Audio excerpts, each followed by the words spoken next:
What is up? Welcome into this Tuesday edition of Pushing the Pod, brought to you by FanDuel Sportsbook. Make every moment more. We had a jam-packed Monday night football. Two TV Monday night. The two TVs came in handy as the Ravens took on the Bucs and the Chargers took on the Cardinals. I took my parents to dinner last night. I had YouTube TV on my phone watching the Ravens game, and then at the end of dinner, Dad was watching the Chargers-Cardinals game. It was kind of cool. You know, I don't get to hang out with him much, but it's nice to see how he studies, same way I do. Little phone, YouTube TV. Gotta love it. Did he have any takes? Not the two TVs in the house for now. Did he have any takes? Games? We were just having a lot of Lamar takes. Like, he just kept saying, "Jeez, jeez." Yeah, let's start with that because the Ravens traveled to Tampa Bay and just put a hurt on the Tampa Bay Bucs. 41 points. They win by 10. Going away, it really wasn't that close. 5 touchdowns, Lamar Jackson. Even though the Bucs thought it was closer and decided to sacrifice Chris Godwin to football gods with less than a minute left. 2-possession game, less than a minute left. Less than a minute left. I do have a go get a touchdown and onside kick. Stop. Plus, you only have so many receivers on the field. Risk reward. And Mike Evans was already out. I'm with Todd Bowles on that one. I'm not going to kill him on that one. Risk It's not reward. the worst decision in the world, but it was also like it was at that point. It wasn't Antonio Pierce kicking a field goal down 8. What a moron. But just this Ravens team at this point, I know they have 2 losses, and somehow one of those is to the Las Vegas Raiders. But I think at this point in time, they feel right up there with the Lions for the team you do not want to face in the NFL.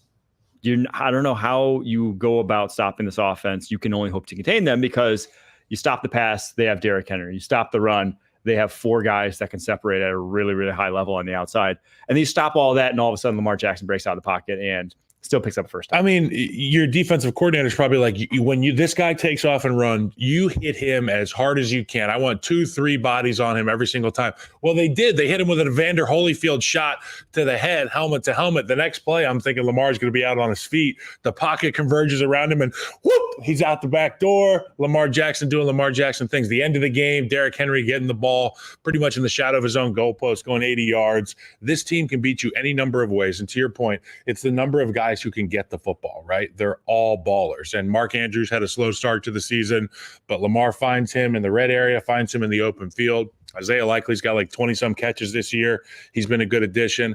I just think that offense, coupled with Lamar's skill set, we've seen this team get better and better on the offensive side of the ball every week, and they are so friggin' scary, Pete. You know how you defend them? When you come to the line of scrimmage, whisper, "It's the playoffs. It's the playoff. It's the playoff. Hey, this is the playoff game. They won't be as good. It's guaranteed." That's a good one.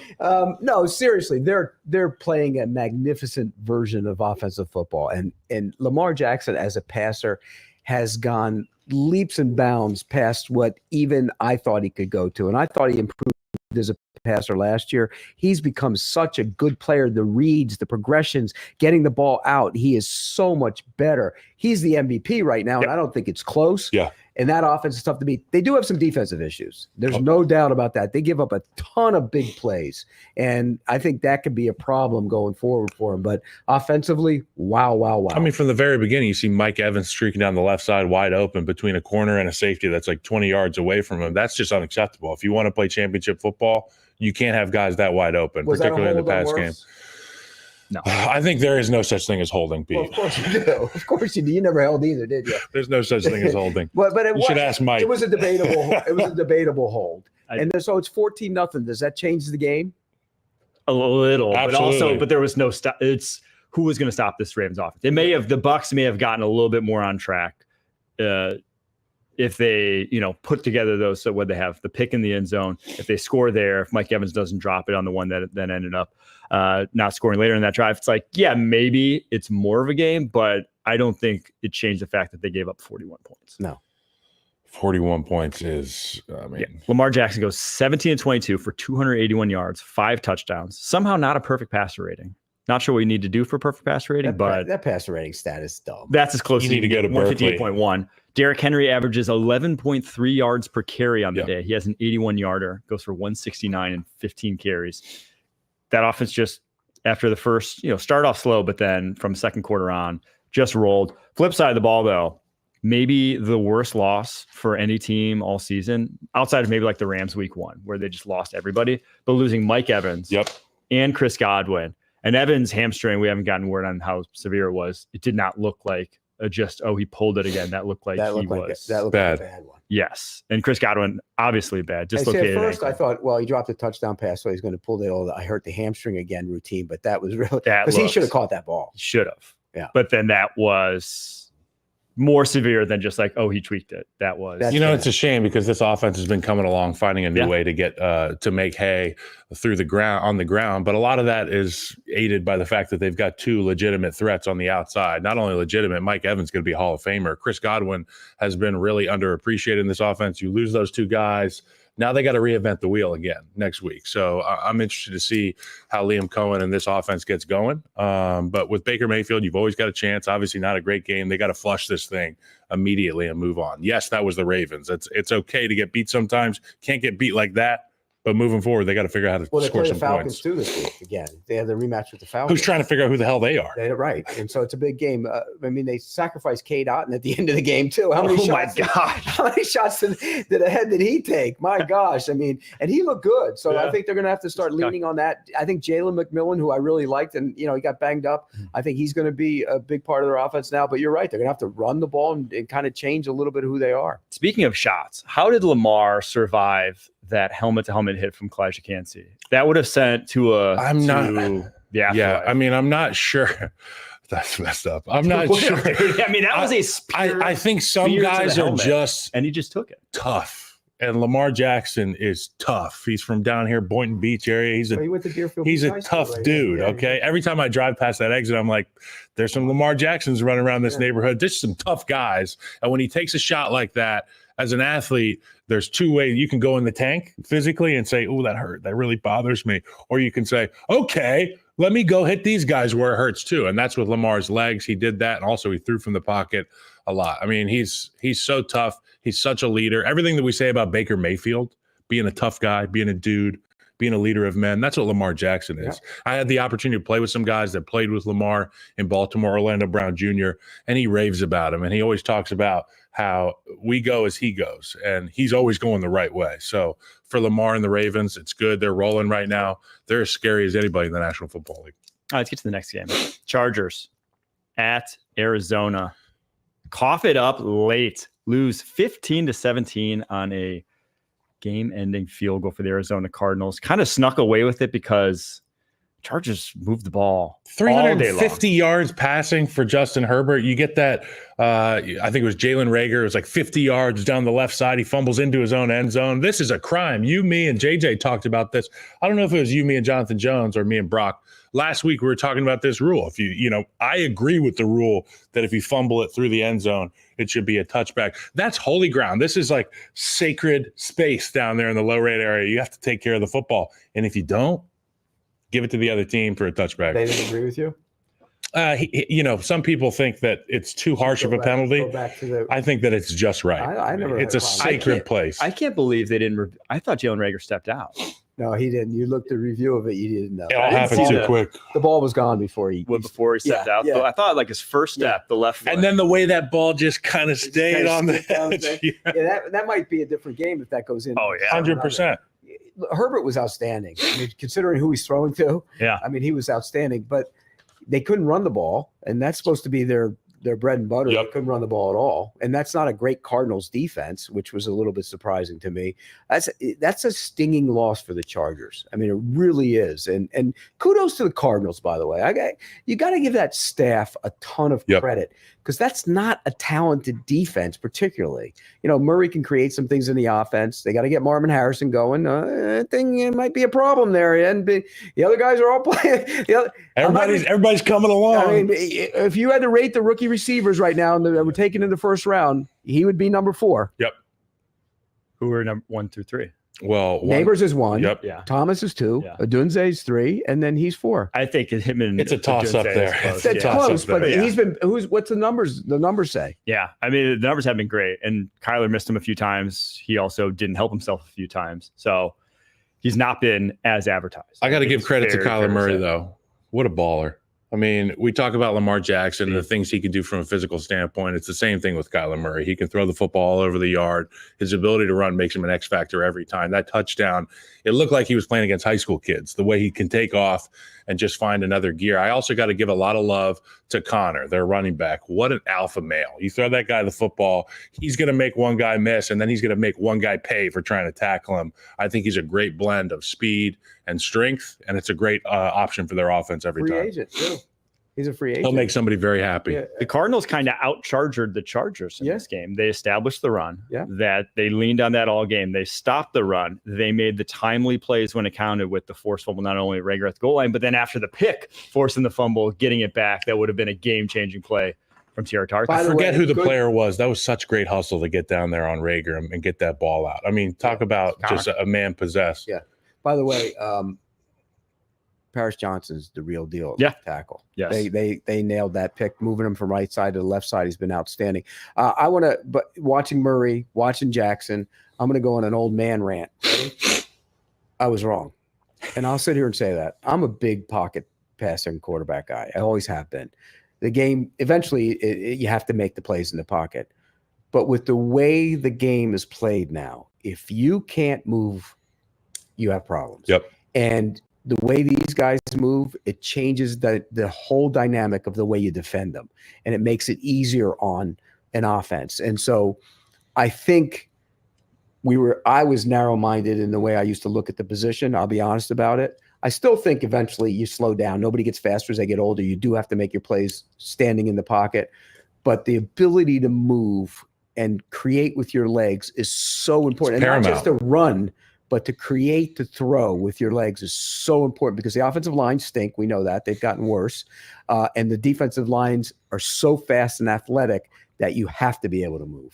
Yeah, I think it's a combination of those two things. I don't necessarily think the O-line stink. I just think that you're the defender. These guys on the defensive side of the ball, they are so skilled now. And it used to be just big, strong guys, and they put their helmet right in yours. But now you got guys who have specialists in the offseason. You've got pass rush specialists. These are like a triple-level black belt karate pass rushers now. The O-line is starting to get that way in the offseason. But I think to your point, you need a quarterback that can negate the skill set of a defense, and they can run around people. And if you're an OC and you have the ability to get your guy into half-field looks with the naked boot stuff and the ability to extend plays on the outside, that makes you that much more dangerous. Because if you're preparing for a quarterback who's in the pocket, your rush plan can be more cumbersome and it can be a little bit sexier. You have to play defensively as a defense when you got a quarterback who can run. By the way, when Brady Quinn was here, he used to defend every quarterback that was around. We had a siren, the quarterback defender siren. Now we have morphed over into the offensive line defender. What I did was the most anti-O-line thing. I gave credit to the defensive line. You said, the offensive lines don't stink. Well, I think the majority of them do. I disagree. I think that offensive line is probably the hardest position on the field. Hardest position to play. It's tough. No, it's and the guys on defense are getting more versatile and they're getting more athletic and more explosive. Like, I can't think of a harder gig than playing offensive line. I do think that is, though, just the athletes we're seeing. I think I talked about this early in the season. Like Von Miller, if you go back and look at Von Miller's combine numbers, there were two guys in this year's draft that had better across the board than Von Miller coming. And Von Miller was billed as like this unbelievable one-of-one athlete. Alien. And you're seeing those every year now. And it's like, yeah, they're maybe not as skilled as Von Miller, and Von Miller still is an alien. Not going to debate that. But you're just getting a caliber of athlete that just was not there 15 years ago nearly as much. Plus the looks on defense are so much more complex than what even 10, 15 years ago. And that makes it tougher for a quarterback to stand in there and an offensive line to protect them, which is why that ability to move is so important. And if you don't have it, you have like a statuesque quarterback is going to have problems in this league. When I was coaching high school ball 2 years ago, or let's say when I was playing high school ball 20 years ago, we used to get the biggest guys and say, you're playing offensive line, big guy, you're playing defensive line. Oh, you got some shit to you? We're going to have you on the defensive line. You probably won't mind tackling and hitting. When I went and coached 2 years ago, I wanted the most athletic guys on the defensive line because I wanted to present that mismatch. And that's kind of what we're seeing now. I would take a kid that 20 years ago, you would have said, oh, he's 6'4" and can run like a deer. Let's put him at X receiver, have him run by people. I'm like, that's all well and good. You can do that on the offensive side of the ball, but you're going to rush the passer because you're a physical mismatch. And there's no matchup that is more powerful than having these guys that can really get to the passer. And to your point, you need to now have the ability to respond as an offense with a quarterback that can negate their strengths. So the game is changing. And to your point, you can't have a statue back there anymore. What would Peyton Manning be in today's game? I mean, he's still Peyton Manning because the ball gets out and he sees it before everybody else. He'd still be able to play. I was going to say, I think there is still room. And we saw it as recently as Drew Brees, who was just like not breaking the pocket ever, right? And we saw it with Tom Brady, like at the end of his career. They were still good. It's just that your ceiling pushes higher when you're mobile and your floor pushes higher as well. It kind of just shifts your whole paradigm because you have that aspect to your game that makes the defense have to play differently. And so it's just like this addition that if you have it, everything becomes easier and just can create offense out of thin air. But you can't just be a pure. You have to eventually. It go. I always say it starts when you're that guy. It starts here, and as you get older, it gets into here, and you have to be able to play here because you're not going to have the dynamic legs that you have. I think you saw it with Russell Wilson, right? Russell Wilson's career arc, I think, very much mirrors what you're saying. Is that he could run around and do that early on in his career, and once it was gone with Denver, it was like, okay, he's a completely different quarterback altogether. So there is something got chubby. Yeah, he did. Now he's back to trim. I asked J.J. Watt about this. I said, would you rather rush against a statuesque quarterback that processes extremely quickly, a la Tom Brady and Peyton Manning and these guys, or would you rather play against a Kyler Murray or Lamar Jackson? He said he would rather play against the guy that has mobility. He said the person that frustrates him the most is the guy that's in the pocket, protected, throws the ball before you can get home. He said there's nothing more frustrating than a rusher. I asked Bill Cowher the same thing. He said there's really no way to prepare for the guy who gets the ball out quick. Well, here, okay, as an offensive lineman, who would you rather protect for? I would rather protect for the statuesque guy. Of course you because I don't know where the guy's going to be that likes to take off. Right. And sometimes you're engaged with a defensive lineman. You think the quarterback is behind you. Quarterback senses maybe pressure from somewhere on the second level. He goes exterior of the pocket, and now you're called for holding because I don't have eyes in the back of my head. I can only judge what's happening by looking into the eyes of the guy that I'm blocking. And wherever his eyes are tracking, that tells me where my quarterback is. You have to have the ability to take your hands off. If not, you get called for holding. Your quarterback runs for 30 yards, and everybody's pointing at you like, hey, asshole, quit holding. And then PFF will give him a negative -1. Yo, -1. He's so quick to -1. -1. All right. To put a bow in it, the Arizona Cardinals now 3-4, second place in the NFC West as they have the tiebreaker now because they beat the 49ers. Chargers dropped to 3-3 behind the Broncos and the Chiefs in the AFC West. That was big for them losing that one. All right, we're going to take a quick break. Then after this, going to get to Pete's power rankings and our famous Goldilocks segment. Get ready to raise your cup to Canadian football's biggest game of the year. There ain't no party like a Grey Cup party. November 17th on CBS Sports Network. All right, who's too high? Yikes, who's too high? Who's too low? Run it back. And who's just right? Pete's power rankings. We're going to get to the top 10 here, read them off, bottom 5 as we always do. At number 1, Kansas City Chiefs. No movement there, as they've been number 1 since preseason. Do you have number 1 preseason? Yeah. They've been number 1 since preseason, but I don't think anyone thinks though that they are. Oh, I do. Neutral field. Oh, I do. You would pick them over the Lions. You pick them over the Ravens. Yeah. Okay. Well, it's so easy to just discount them. And I am. That's what I'm doing. I am too. I'll go first. Too high, Kansas City Chiefs at number 1. Crazy. If we're doing power rank, to the top 10. Lions 2, Ravens 3, Vikings 4, Packers 5. Mm-hmm. That's 3 NFC North teams in the top 5. Buffalo Bills 6, Houston Texans 7, Chicago Bears 8, Commanders 9, Steelers 10. Flip side of the coin, bottom 5 here. In that top 10, by the way. Garbage? No, not teams that aren't. Fool's gold. Probably, yes. Probably better off. Bottom 5, the Tennessee Titans at 28, Miami Dolphins at 29, Cleveland Browns at 30, which I'll debate with Jameson there, New England Patriots at 31, and the Carolina Panthers at 32. So you go ahead, Kyle. Who's too high? Too high.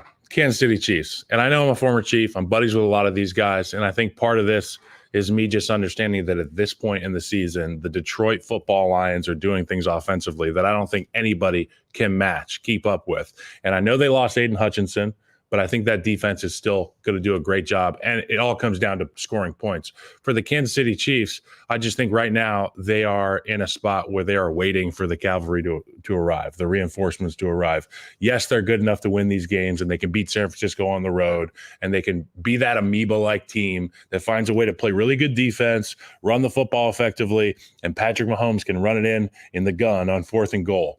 But at the end of the day, I think if you took that team and played the Detroit Lions right now, I'm not saying at the end of the year that the Chiefs aren't going to be in position to three-peat because I picked them to do so at the beginning of the year. But right now, I think the Detroit Lions are the best team in football. Therefore, Kansas City Chiefs are too high at number 1. I worry about the Lions defense in a big way. And so I worry more about the Lions defense than I do about the Chiefs offense. And so from that, you have to be able to rush the passer. Now, if they go make a deal to go get Max Crosby, then I'll say, okay, fine. I get that it. would be just not having a pass rusher. They had nobody on the roster who had a sack from the defensive end position last week. Sam Darnold went through his progression twice one time. It was unblocked, but Pascal I'm saying going into the game. Oh, going into the game. Okay, sorry. So they don't have any pass rush, and you have to be able to rush the passer, influence a quarterback in this league. They can get pass rush on the interior. And McNeil with Elaine McNeil, DJ Reader, they can push the pocket. But I agree, their edge rush now, without Marcus Davenport, without Aiden Hutchinson, is one of the worst in the NFL. It just is. There's no and they were giving up a lot of big plays in the passing game to begin with, without the pass rush. So that's why I put the Chiefs at number 1. I think the Lions defense and the Ravens defense worry me more than the Chiefs offense. Hey, look, I'm going to get killed for saying that. And the Chiefs are undefeated. No shit, they're the number 1 team in the National Football League. They're back-to-back Super Bowl champions. But for the sake of power rankings, right now, I just don't see a team better than the Detroit Lions right now, and the Baltimore Ravens after last night. To be honest, you're a prisoner of the moment. All right, my team that's too high. Philadelphia Eagles. You have them at number 11, just outside the top 10, ahead of the likes of the Seahawks, the Bucks, who just beat them a few weeks prior. I get that they're 4-2, but I just watched this offense, and they ran the football this past week, but they cannot pass. The passing game has serious issues. No Jordan Mailata for a while at left tackle. I think will rear its ugly head. That's tough in the weeks to come. I just don't think this team is all that good when they face a real team. Let's just say, like when they're this upcoming weekend against the Bengals. I think the Bengals will. Correct me if I'm wrong, though. The Giants went to Seattle and beat that Seattle team a week ago. But then Andrew Thomas was hurt. Yeah, but they went to. I know. I thought they matched up better with. But you can't put them ahead of the Eagles. I think you could put the Bucks ahead of the Eagles at this point. They just killed them a few weeks back. I think those poor Bucks are. But at this point, the Bucks might be lower than. Yeah, that's also true. So I just think the Eagles at this point. I don't love the Eagles either, but they deserve to be in that spot. All right. I don't know. I disagree. Disagree. The Giants beat Seattle at Seattle 2 weeks ago. But you have them ahead of the Bucks and the Falcons, who both those teams beat the Eagles already. So that was a fluke a couple weeks ago. All right. That's just my thought. All right. Who's too low for you? Too low. The Bengals. They need to be flipped with New Orleans. I mean, look, I know that this Bengals team has been a real letdown for everybody at the beginning of the season. That's kind of the way they roll. But we're leaking into the middle of the season right now, and the Bengals are still struggling. But I do trust this offense with Joe Burrow, Jamar Chase, T. Higgins, and you've got them just below the New Orleans Saints, who I think are on a historical fall from grace. So scroll up a little bit, Harry. So 23 is the Bengals. Look who's 22. The Saints. More like the Aints. Let's get the Aints out of there. Let's get the Aints to 23. Maybe the Bengals to 22. I know Orlando Brown just went down, the left tackle, but he gave the thumbs up. He's going to be all right. He'll be back out there. So I expect this Bengals team to win some football games. They got a big one against the Eagles coming up. This team has the opportunity to right the ship, but I think that a little too low for the Bengals. Yeah. That's who I had as well. I had them too low at 23. Well, how high would you have them? Let's see. So the teams in front of them: Saints, Jets, Chargers, Cardinals, Colts. I'm jumping them over all those teams. Ooh, okay. Yeah, I think I would just neutral field. I'm taking Bengals against all of those teams right now. Yeah, Chargers is debatable, and when they're healthy. I mean, again, it all comes down to health. And who's playing quarterback for the Colts when they play? Yeah, that's If also. it's Joe Flacco, you take the Colts. I love Joe Flacco, dude. All right, who's your just right? My just right is the Chicago Bears. And I believe they're at number 9 or they're at 8 here. I think it's a great spot. This is a complete football team, and they're getting better and better every week. Obviously, we've talked about it. And after the bye week, they did some self-scouting, I'm sure. They're going into a huge matchup against the number 9 team, the Washington Commanders. And I think with or without this quarterback Jaden Daniels, the matchup is going to be tough either way because we saw Mariota out there last week. But for the Bears, I think they're doing a really good job playing defense. Caleb Williams is coming along. Shane Waldron has answered a lot of the questions that we had about him early in the season, and they found ways to maximize the guys that they have on their offense. DeAndre Swift's coming along. The offensive line has hit their stride. You gave them some love last week. I think 8's a really good spot for the Bears. Coming into the season, had you told me they've been at the power ranking spot 8, I've been really happy after this week. So looking forward to this week against the Commanders. And I would have told myself I was nuts because I didn't think they would be as good as they are right now in this spot this early. And they're not fool's gold. No, they have the defense is really good. Yep. I mean, they can play on that side of the ball. And Caleb Williams is getting better and better, and they've run the ball. That's the thing. They hadn't run the ball. And I'm going to play devil's advocate there. They're way too high. Ooh. They haven't beaten a team. Yep. That's also true. Ranked higher than 24th in Pete's power rankings right now. That's also They've true. beaten the Rams, the Titans, And they the went Panthers, toe-to-toe with the Texans. and the Jaguars. They went toe-to-toe with the Texans. In Houston. On the road. With Nico Collins. Right. They went toe-to-toe with them. Just saying. IJS. That They means also I'm lost just to the saying. Colts. Huh? Also lost to the Colts. Yeah, well, that's tough. And they really should have lost to those Titans. I'm just saying they haven't played anyone worth a darn. No. So we'll see We'll this know more weekend. about with it. the But can Commanders. you agree that their defense is good Defense is good, yeah. and their offense is getting better every week? Yes. We'll just see more when they play. Okay, buddy. That's like we're in a good spot now. Right. Just say for the 8th team. I'd expect a little There's bit some more. crappy teams right now. Yeah, there really is. It's true. But they've had a crappy schedule. Okay, but we're okay. The Commanders, would you put them ahead of them? Maybe. No. Yeah. I'd put the Commanders ahead of No. the With, Well, with Jaden Daniels healthy, obviously. yeah. Yeah. Okay, then who else would you put ahead of them? I think the Steelers are a very similar team. Stop. No, they're better than Steelers. I think They throw that little moon If the ball Bucs out were to healthy, I George keep talking Pickens about the- against the Bears. That's 3 turnovers. I keep talking about the Great, Bucs as he if threw they had moonballs. Mike Evans and Chris Russell Godwin. Wilson's back. He threw moon balls. Here he goes Yeah, with 50, the moon ball. 50 balls. I mean, that's like anybody could do that. I'm just saying. I I would love put them devil's ahead. I would advocate. put them ahead of the Chicago Bears right now. All right. My last one for ranked just right. Indianapolis Colts at number 18. Yep. Because they're 4-3. People would think, 4-3 team, they should be ranked ahead of the teams that they have a better record than. They're not. They're just, this is an average football team. And I think we're going to see it very, very quickly here because their schedule turns into an absolute house. They go to Houston, to Minnesota, against the Bills, against the Jets, in New York against the Jets, and then against the Lions their next 5 games. They could lose 5 straight, and no one would blink an eye. I think that might be one of the worst 4-3 teams I've ever seen. They're just not And then that we're good. going to be talking about that big B word, that big bust word. And We're not early. it's been whispered. It has been Early. whispered. You're an early whisperer. I am curious if the next 2 weeks we see, the same stat line, 10 completions, 25 attempts, the Anthony Richardson special that we've seen all year, which just like nothing working, missing throws left and right. Do they bench him heading into like a Bills game? No It's way. like, gotta have it at that point. No way. You got to find out. You got to play it out. Gotta play him. Hey, here's the other thing. Here's what he needs to do. Go back in the pocket and throw moon balls because it resurrects your career. I mean, moon balls. As high I mean, how many times do we hear that? We saw Flacco throw a moon ball to Pittman in the end zone last week, and it worked moon 2 ball. weeks ago.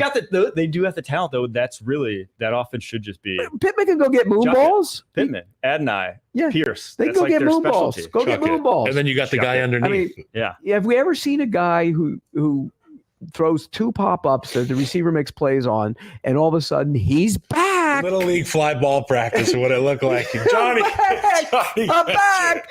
Russ is back. He's cooking. Hey, you know what?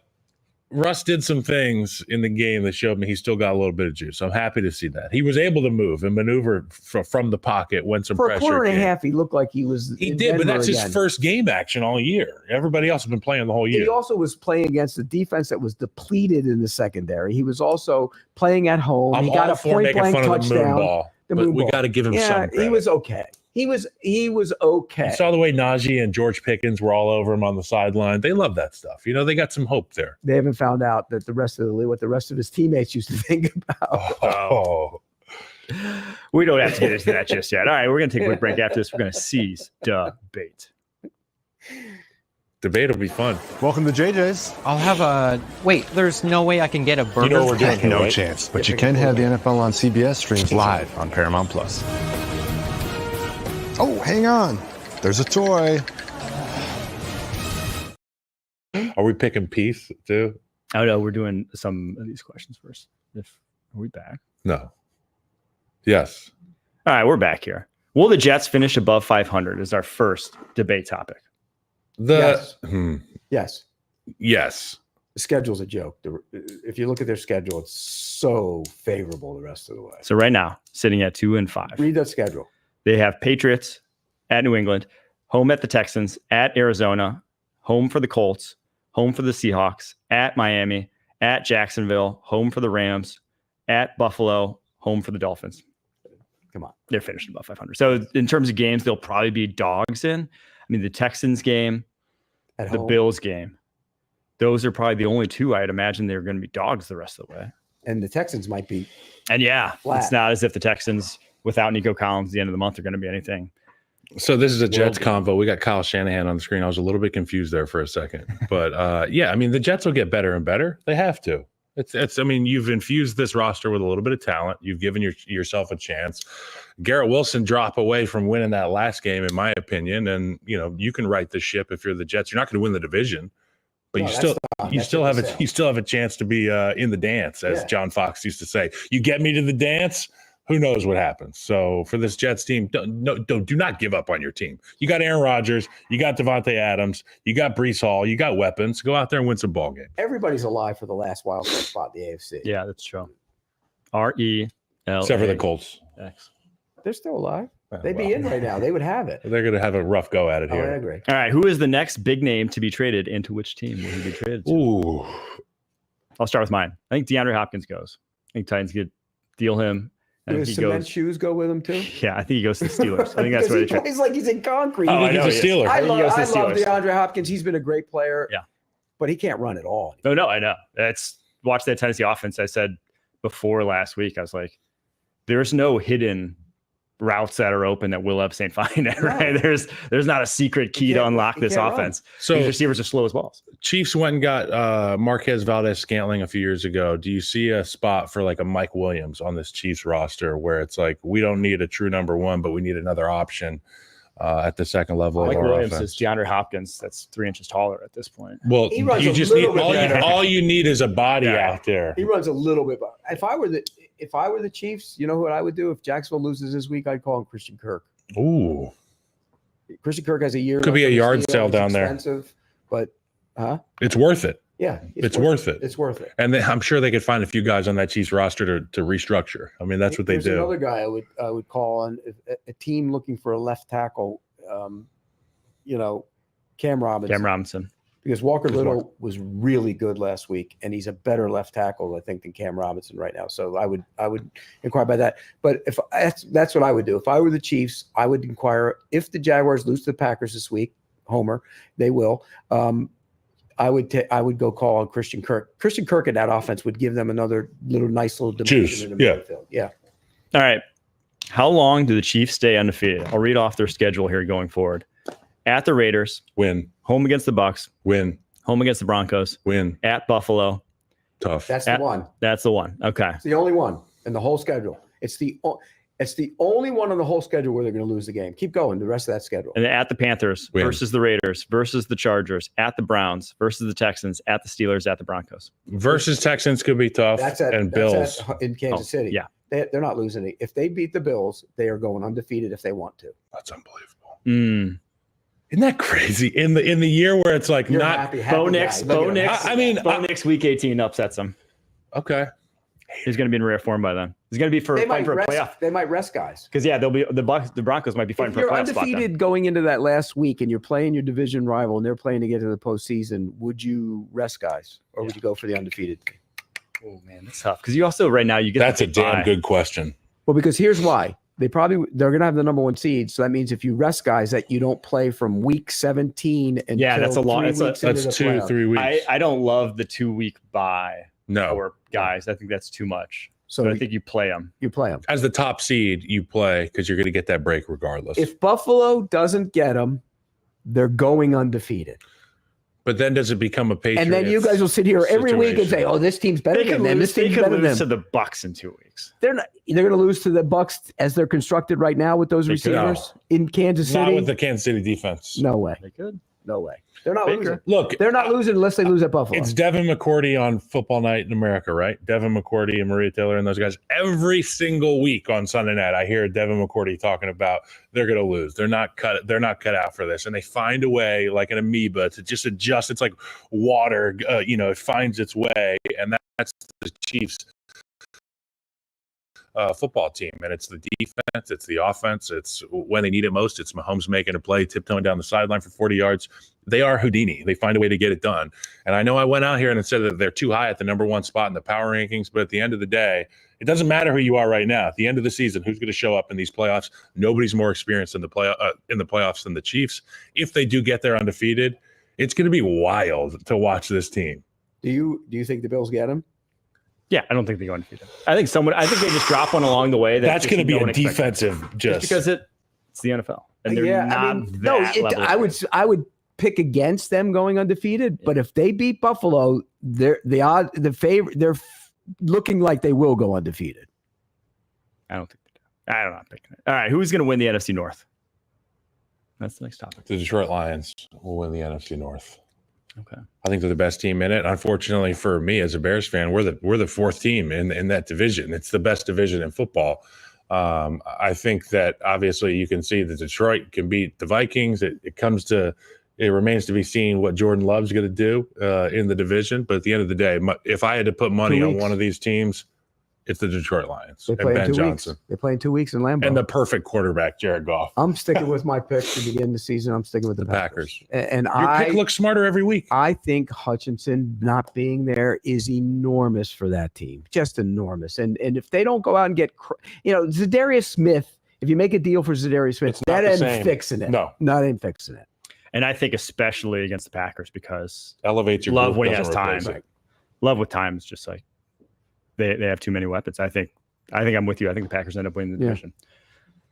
I just think this defense right now for the Green Bay Packers is the best defense. That's wishful thinking on your part. I think the defense they've had is the best defense since 2014 in Green Bay. I agree. Probably it's I just agree. 2014. It's you know what it is? Was that Clay It's a really good mix of young and old. Mm-hmm. That's what the Packers defense is right now, and you need that. That kid, that Clay, safety from AJ Oregon's Hawk. playing. Evan Awesome. Williams is playing really good football. As a safety from Oregon, he's good. He can run. They have a nice mix of young and old because you got some young guys on that defensive line. You have some old guys on that defensive line. I think it's a good mix. That was the Taylor Swift concert, a good mix of young and old. You were the old guy? It was funny because all the middle school girls were dressed like 30-year-old women, and then the 40-year-old women were dressed like middle school girls, with like the sequins on their face and all this stuff. One of the more confusing Were you the old experiences guy ever. at the concert? I was probably the only guy at the concert. Really?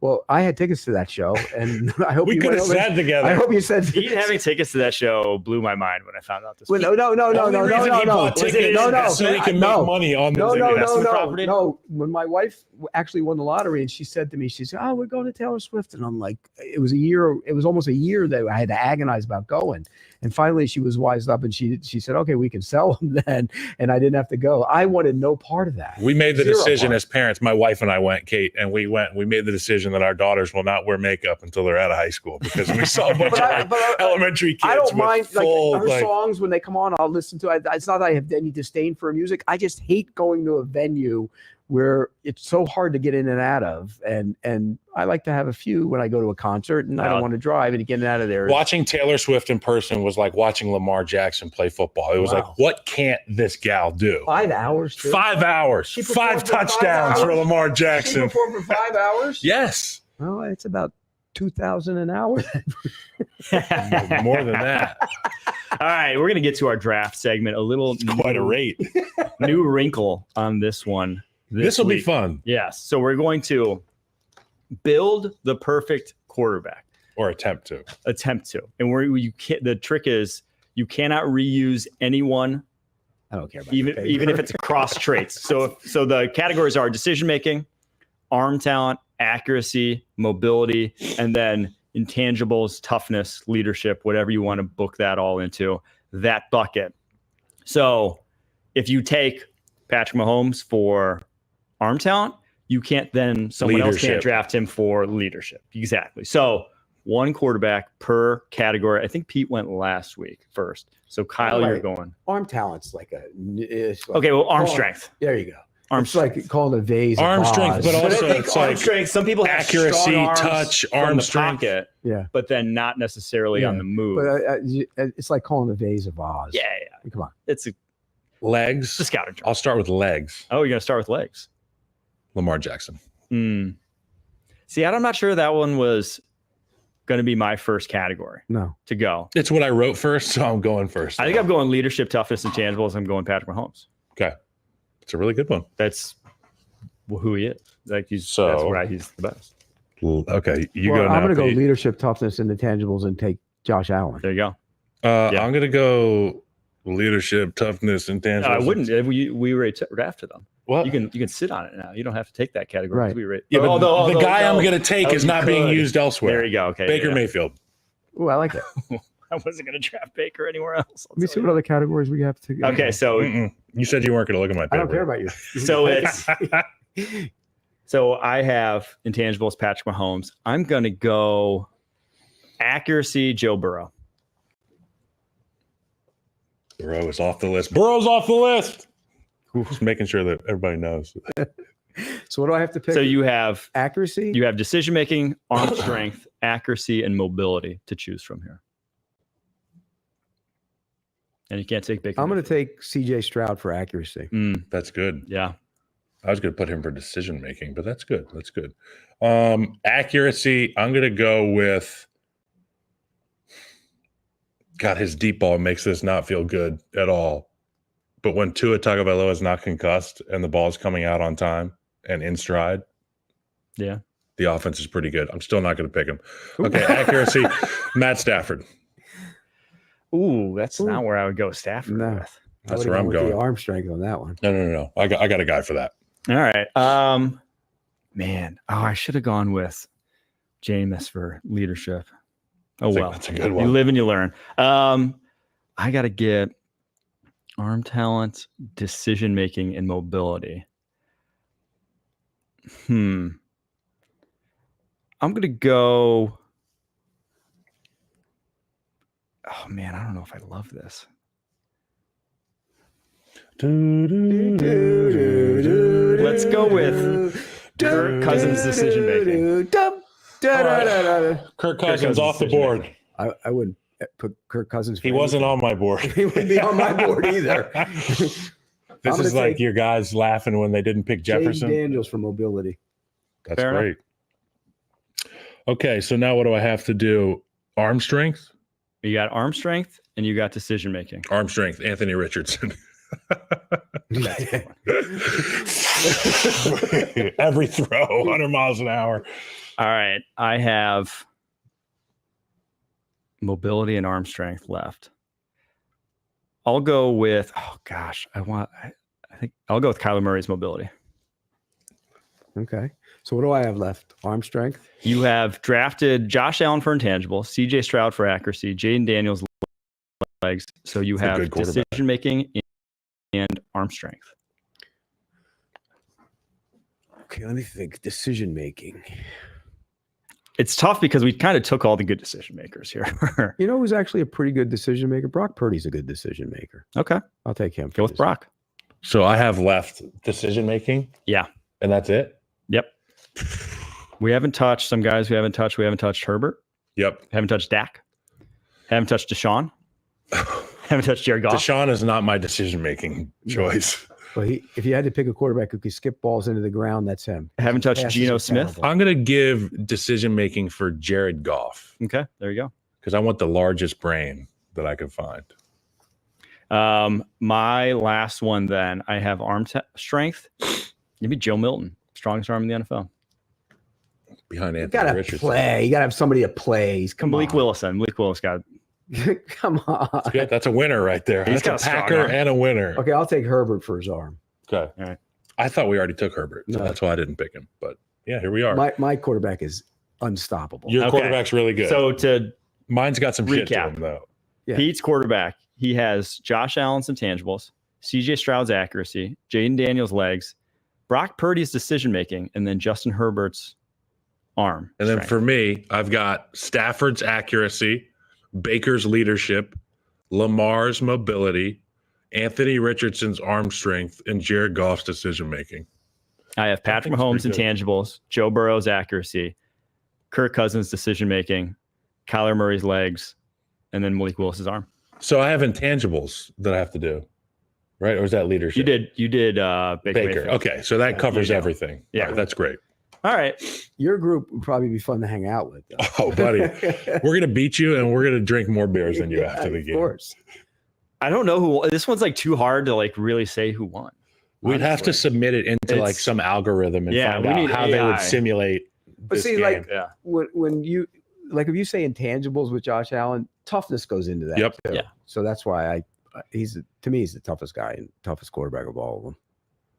I'm trying to think who really has. I feel like your Matt Stafford accuracy pick was one where I was like, I don't think accuracy is what Stafford. So Yeah, well, he was a pitcher at one point. my Kirk Cousins decision making pick, I'm really like rethinking because he makes. See, but Purdy makes good decisions. Yeah.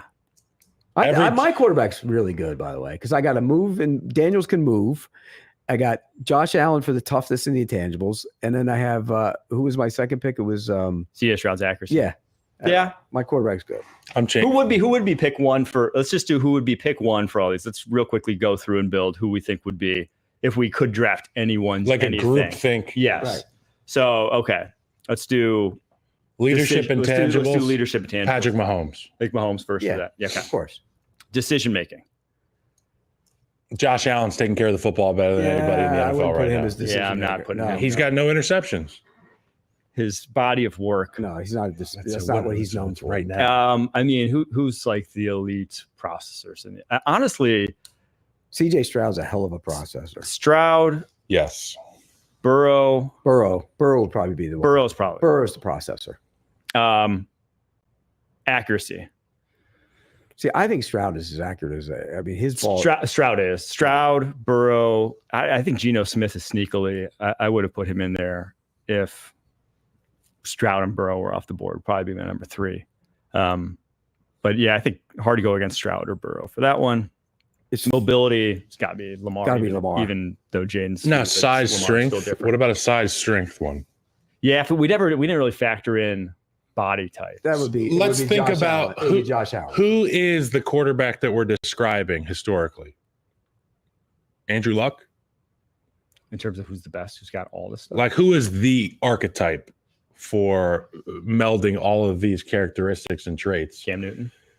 No, he wasn't accurate.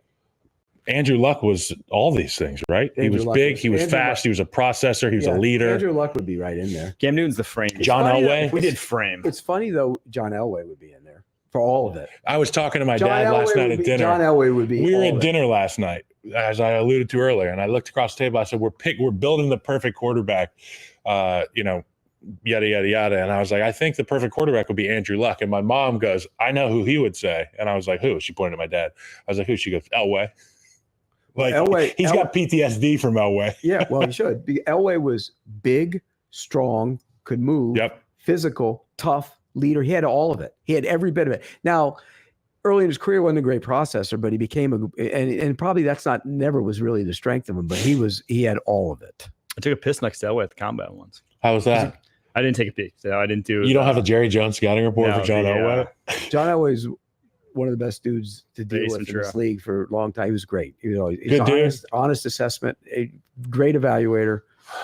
Didn't evaluate quarterbacks as well as he played it. No, we did but- not. Jay Cutler. All right. Did you get Jay Cutler? Was he the Jay Cutler guy? Oh no, that was not. That was Shanahan drafted. Cover. Okay. All right. Arm strength. I mean, Joe Milton does have the strongest arm in the NFL. But you got to have somebody that But it plays. is a play. Who's the strongest arm among starters? Do you think? Strongest Josh arm Allen out of the has starters. Josh Allen is Josh, Patrick, Anthony Richardson's Josh got has an a absolute strong arm. rocket launcher. You know what's Probably funny? We picked all those categories, We didn't pick anything with Trevor Lawrence. We didn't pick anything with Jordan Love. No, yeah. The other category I was going to throw in there is aesthetic. So like Jordan Love would be in the aesthetic conversation, off the back foot, the slotted throws. Patrick Mahomes, his ability to do some of this no-look stuff. Aaron Rodgers throwing the dart. Aesthetic is elite. We didn't even mention Rodgers. Yeah, accuracy. Oh yeah, he still can put it where he wants to. Rodgers. We didn't put it in the middle of the field the other night.